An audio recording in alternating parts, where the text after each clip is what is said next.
take this the next step further. Same stuff, same section. This is what we did not do yesterday. What we did not do yesterday was what? Find the zeros. So, what do you think is going to change from yesterday to today? Nothing except for the one last step, the zeros. Okay. So what's going to happen here is we're still going to go through the same procedures. We're still going to kind of go through the same ideas of how it sets up, how you factor things through. But what we're going to do is we're going to start to find the zeros. We're going to start to realize how many zeros you're going to get, bring back a vocab term, and see what happens. So first things first. This has 3 terms to it. Notice the degrees go from 4th degree to 2nd degree. That's your constant. Doesn't that mirror the idea of x squared minus x minus 12? Yep. You can do that method if you'd like, or just realize that x squared times x squared gives you what? X to the 4th. So in this case, when you see the degrees go down in half, and then no degree, no variable, factor it like you would any other normal quadratic. It works. What times what's negative 12? You had together to get negative 1. Negative 4 and 3. So my 2 terms then become x squared minus 4, x squared minus 3. I'm sorry, plus 3. Excuse me. Do I now have 2 terms? Yeah. Bless you. I can now take those 2 separate terms and set them equal to 0, just like you would with any other normal quadratic. Okay. Boy, this looks like a familiar equation to solve for. What do you do first? Add 4, then do what? Square root. So if you add 4, take the square root, you get x equals plus or minus 2. Plus or minus, because you got to remember that. Yes, sir.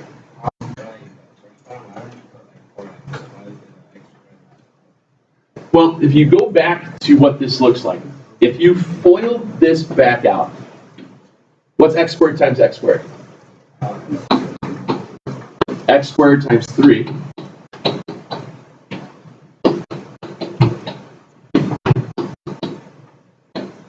Combine those 2, what do you get?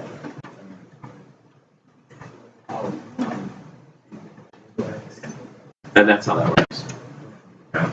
The idea here is you treat it like, just like when you had x squared, x in a constant, it's just x times x, wasn't it? And then you got the constant term in the middle. So you treat it the same way, right? It's kind of the shortcut. So here it was easy. We added 4. We took the square root and got your plus minus. Don't forget, when you take a square root over an equal sign, you write plus minus. Also, don't forget when you take a square root and you take the square root symbol doesn't stay there. So, the square root of 4 is just 2, plus or minus 2. It's not square root of 2. Okay, some of you guys are still forgetting that. On the other one, what do you have to do? Subtract 3, so you got x squared is negative 3. What do I do to solve for x here? Square root again. Now, when I square root this one, I'm going to get the square root of a negative 3, but it's still plus or minus. What's the square root of negative 3? I root 3, good. So my answer here would be x equals plus or minus I root 3. How many zeros did we just find? 3. 4. Which is it? 4. Plus or minus 2 and plus or minus I root 3. How many? What was the degree of the polynomial?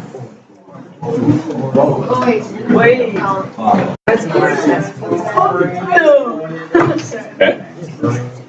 This one didn't show up as clean. This one is x to the 8th minus 3x to the 7th equals x to the 6th minus 3x to the 5th. So, again, your goal, what you want to do here, set aside equal to 0. But you need to make a decision as far as which side you want to set equal to 0. You always want positive, but you always want your highest degree to be positive. What's the highest degree of all of those monomials? X to the 8th. So 8th degree polynomial. So I want to keep that x to the 8th positive. So what do?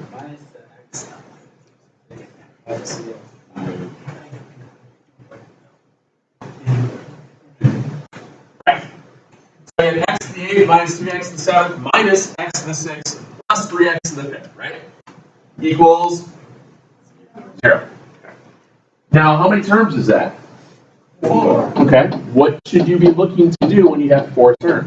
Factor. Oh, yeah, factor, yes. But what method? That grouping, yes. That one method, yes. You can do that first if you'd like. Absolutely. If you want to do that first, you'll notice that all of them have the x to the 5th in common, don't they? Okay. So if you take out the x to the 5th, now you have x to the 3rd minus 3x squared minus x plus 3 is 0. Did you have to do it that way? No, it would still work. It would still work. You would just had to. You would have gotten that GCF later on. It's just cleaner if you get a GCF first. Okay. Group it now. Remember, this x to the 5th keeps going for a ride. We get x squared, x minus 3. Take out a negative 1. X minus 3. Yeah, you guys okay with me saying take out a negative 1 out of that? All right. So in the bracket area, we have x to the 5th, x squared minus 1, and x minus 3. Can I go any further with any of those? I can't. Do I need to, though? No. Since this is equals 0, you can do one of two things if you'd like. Is everybody okay by seeing that this is x squared minus 1 is the difference of squares? Yes. Could you write x plus 1, x minus 1 if you want? Yes. It's fine. Absolutely fine. Now, right here, we have 3 terms, don't we? So what I do is I set all 3 of them equal to 0.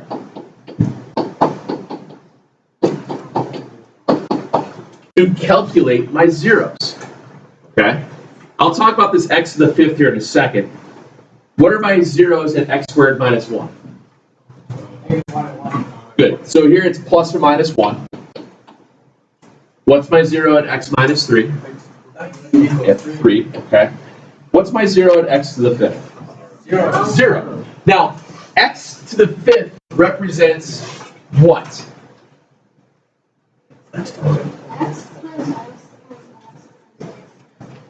So this is another way of writing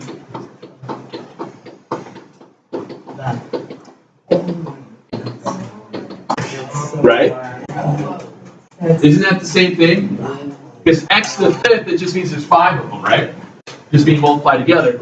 So how many times does x equal 0? 5. What was that fancy word that we used when you had multiple zeros at the same value? A bunch of close. Multiplicity. Now, multiplicity. We actually learned about multiplicity when you guys did this. X squared plus 6x plus 9. When I factor that, what do you get? X plus 3, x plus 3, right? This is a quadratic. Is it up like a cup or down like a frown? Up. Where is your 0? So at negative 3, it's negative 3 for both of them, but you only have to graph it once, which means it touches the axis at how many spots? 1, which means its discriminant was equal to? 1 solution? 0. Very good.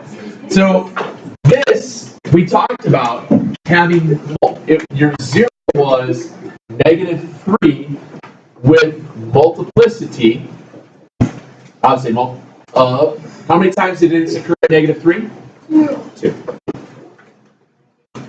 This one, you have a 0 at 0. What's the multiplicity? 5. With multiplicity of 5. So, yes, anytime that you have multiplicity of any 0, whether it's 0, negative 3, 8, whatever, you're always going to write it with multiplicity, right? Because now if you look at this, 0 with multiplicity of 5 accounts for how many zeros? 5 of them. Plus or minus 1 is how many zeros? 3 is how many zeros? What was the degree? Oh my God! Yeah. Mid? Yeah. All right. Give that one a shot. Take a second, go for it.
Sorry, I was getting all excited. I was moving stuff around, and then, of course, I screwed up. Yes, sir. I don't want to go with the answer. Yeah. Careful. Careful.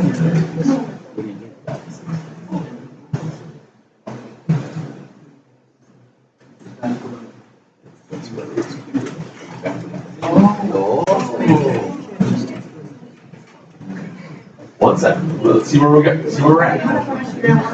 Okay. All right. Sorry. That's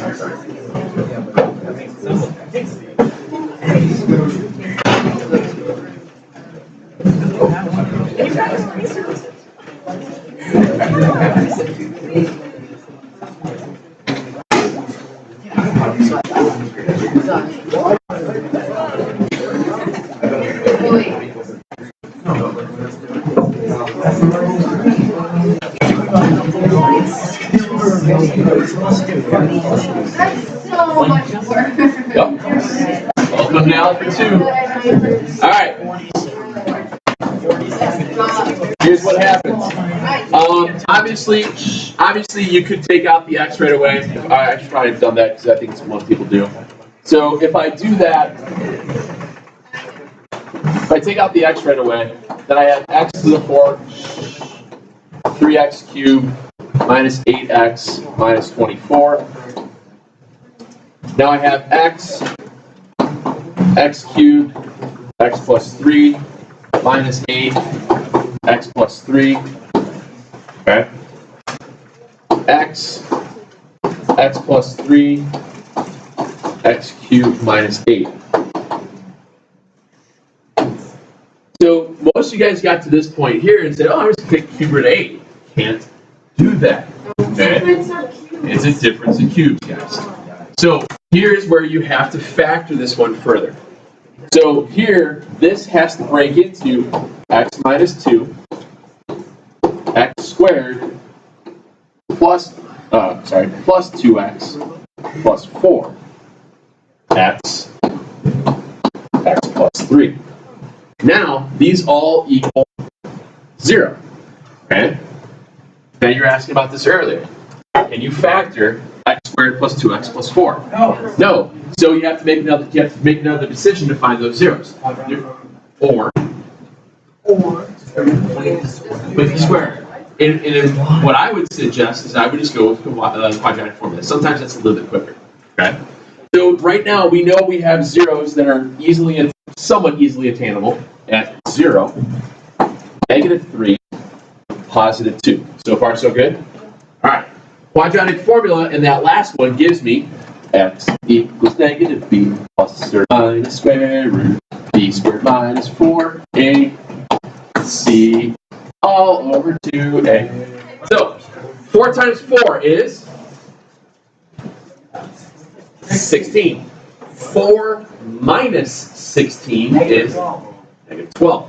So our radical portion, our discriminant, is -12. Tells you you have imaginary roots here. Now, what's the square root of -12? 2i root 3. So, bring that over here. We have -2 plus or minus 2i root 3 all over 2. What can I do with all those 2's? I take out the 2's. So my final answer for these zeros would be -1 plus or minus I root 3. Let's count our zeros. 1, 2, 3, 4, 5. Thank you for the reference. You caught that. Plus or minus accounts for 2 of the zeros. Just so happens, those are imaginary. Oh wait, I remember. How do you graph imaginary solutions? You do. Where do they exist? Off the Off the axis, don't they? So in this case here, if you start thinking, guys, as you start thinking about this, you have zeros at 0, -3, and 2. Okay? And somewhere there's 2 imaginary zeros. So somewhere there's going to be 2 zeros, maybe here and here, or they can be here and here, here and here. But what we're going to figure out is what direction does all this go?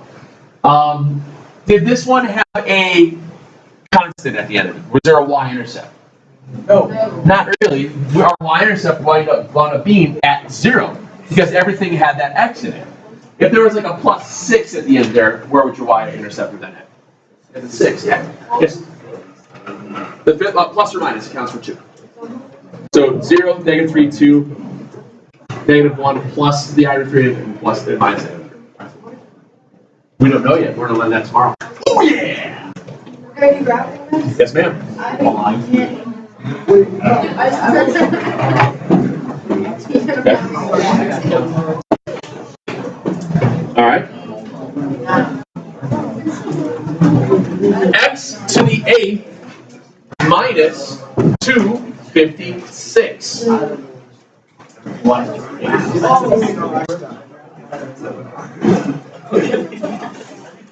Different thoughts here. All right. So, hold on. Now, when you did this earlier, what was the square root of x to the 4th? X squared, right? So, what's the square root of x to the 8th? X to the 4th. What's the square root of 256? 16. Isn't this a difference of squares? It is. This is x to the 4th minus 16. X to the 4th plus 16. Remember, what are 2 values multiplied together to get you x to the 8th? Okay? Now, is x to the 4th a perfect square? Yes. Is 16 a perfect square? Yes. Okay? So this gives you x squared minus 4, x squared plus 4, And then this comes along for the ride, the x to the 4th plus 16. Now, for today, we don't know what to do with that. X to the 4th plus 16. And that's okay. We'll learn it. Yeah. Oh, wait. All right. There's a little bit. We'll get there. Now, is there anything else I can do? Yes, ma'am. What's x? Or the x is what's x times x? What's x squared times x squared? What's x to the 4th times x to the 4th? Okay, that's the base. Notice you're adding. That's what you're doing. Whenever you multiply, you multiply to the same base. So you have exponents. We're adding our exponents. So what we're doing is we're because think of it as two things that are the same. You know why? Guys, hold on. Oh, x squared minus 4. That's that. Yep. Now, here's the deal, though. At this point, once you get to the x squared minus 4, do you have to factor it in further because it's equal 0? You don't. So here, you should be able to pick out what are your zeros at x squared minus 4? Yeah, plus or minus 2. What are your zeros at x squared plus 4? Plus or minus 2i, good. And then for now, we'll just wait on this one. Okay, for now we'll wait on that one. Yes, sir. This function has zeros and plus minus 2. Whatever x to the 4th plus 16 has zeros. And there are two imaginary zeros out in the 4th dimension. Somewhere. The zeros themselves are floating, bless you. They're in the graph, in the two-dimensional graph. It's just that the vertices of that relative max or relative mid are just plotted someplace else. Okay. You ask about this. All right. What's the degree of that? 4, right? How many terms can a 4th degree polynomial have in its sequence? 5. 5 of them. So this could be rewritten as x to the 4th plus 0x cubed plus 0x squared plus 0x plus 16. Do you agree with me on that? Okay. I'm sorry if you guys think this is too much. This is an Algebra 2 class, and in fact, it's the Honors Algebra 2 class.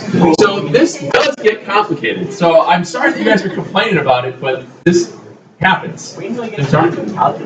Just so you guys know. So, yeah. There will be ways for us to... Enough, guys. There will be ways for us to factor that and for us to find those zeros. This is not something I'm getting to today at all. We're not going to worry about this 4th degree stuff until we get to learning a couple other tricks, which we will start tomorrow. If you recall, Kenzie, you were complaining about this. Let alone graph that. That's too much work. It is a lot of work. But here's the deal. What numbers occur between -3 and 0? -2 and -1. So if I figure out what's happening at -2 in that polynomial, I can plot the y value, right? If I figure out what's happening at -1 in that polynomial, I can figure out what the y value is, right? What's happening between 0 and 2? Or what value comes between 0 and 2 on the x-axis? 1. So if I know what to do with that 1 value, I can find out where it's at. So we learn little bits and pieces. We go back to something that we can plot, and then we go to something that's a little new to add to it. Okay? You have to trust me and have a little bit of an open mind here, guys, and don't shut down so fast because it will mess with you. It will. Let's see, what's the other one I did earlier? I want to make sure I showed you guys. Take a look at this one here.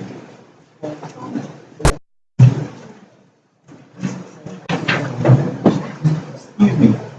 I do have one other last one. Yeah. 256 can be for root 8. Root 8, not for root 8.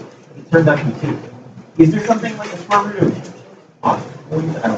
There is. It's called an nth root. If you can solve nth root problems by taking like the square root has.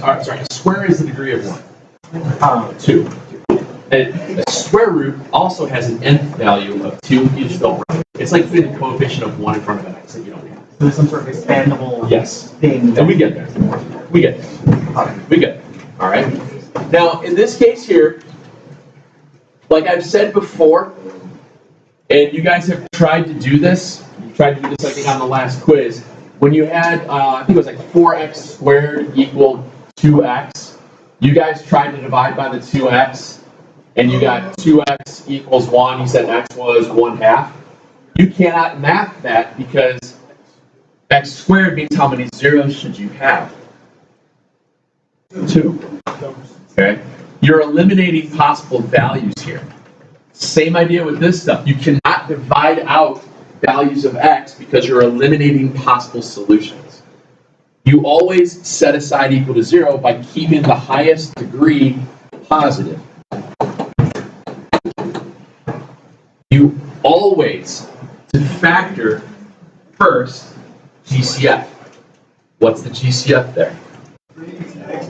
So if I take the 3x to the 4th out, I'm left with x cubed minus 27. Okay? What's my 0 at 3x to the 4th? 0. What's the multiplicity of it? 4. So I know right away this has a 0 with multiplicity. Oops. Multiplicity of 4. I took care of that. Is that a perfect cube? Yes. Is that a perfect cube? Yes. Yes. 3 times 3 times 3. And it doesn't matter if it's sum or difference because it still works. Follow the pattern. X minus 3. X squared plus 3x. Oops. And then plus 9. Is there a way to put it in? Nope. Nope. So you just have to. Yep. Oh, you can take the cube root of 27. Math 4, I believe is what we said yesterday. Yesterday. It was the pattern yesterday. There's some of the A plus B, A cubed. Nope. All right. So this one gives me a 0 where? 3. Okay. Now I have to use quadratic formula to find the other 0. That's why we learn all these little bits and pieces here. Negative 3,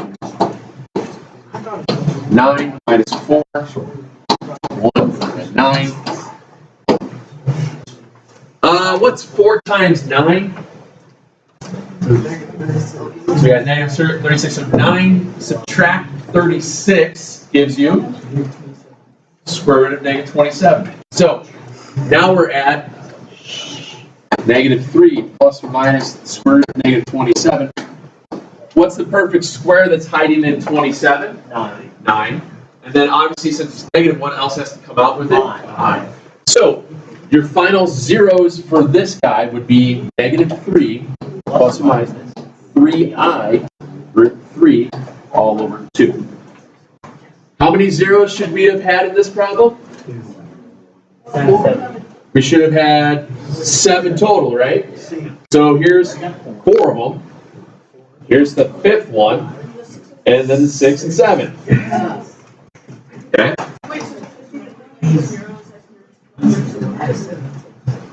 Why is there?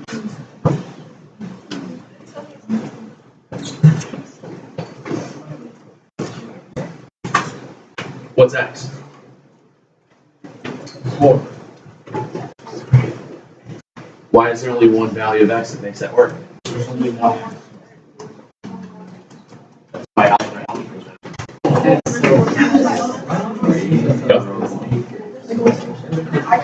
There is 7 total solutions. Okay.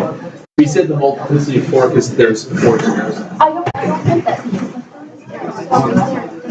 If you set that equal to 0, what happens to the 3? Just 5 out. The constant goes away. So that would be 4, and then. Yep.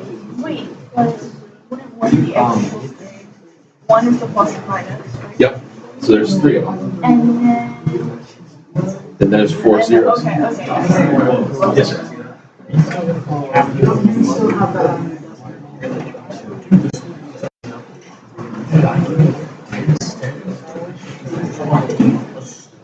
2 A's. What's some age coefficient for x squared? What's the coefficient for x squared? 2 times 1. Okay. Let's see, we got time for one more. No, we don't really have time to do it. I think this too. I haven't put it on the calendar yet, but ladies and gentlemen, enough. I have 6 of these. What I want you guys to do, solve for all of your zeros on those 6. It's the same page number. I'll put those problem numbers on the calendar for you. I believe the calendar PDF file.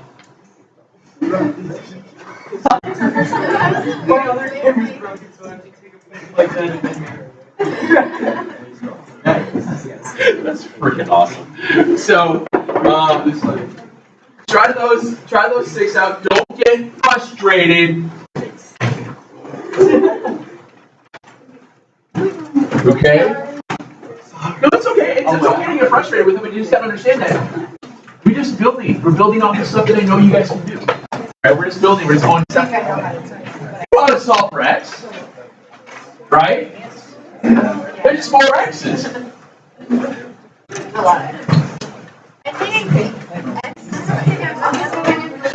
That's my favorite. I like that.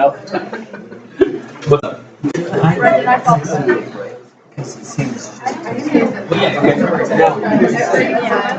You're right. X squared. Okay, so how many times is 0? So this is Somebody has a marker. Can I borrow a pencil? real fast on 83. What should you move on 83? 16. No, the -2. Move the -2x to the 6 to the right. Okay. You want your first term in a polynomial. You want your first term of the polynomials of the highest degree to be positive. It makes everything easier in the long run.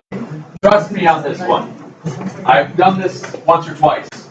Just once or twice. Only once or twice. It's like only my 3rd year. This is my 3rd year teaching, so there's that.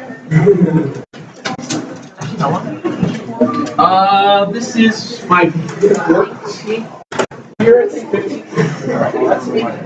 What have you taught? No, you're the best student I've had. Thank you. I've taught pre-algebra restart, algebra A, algebra B, algebra X, algebra 1, all a bunch of restarts. Oh yeah, there's a whole different thing.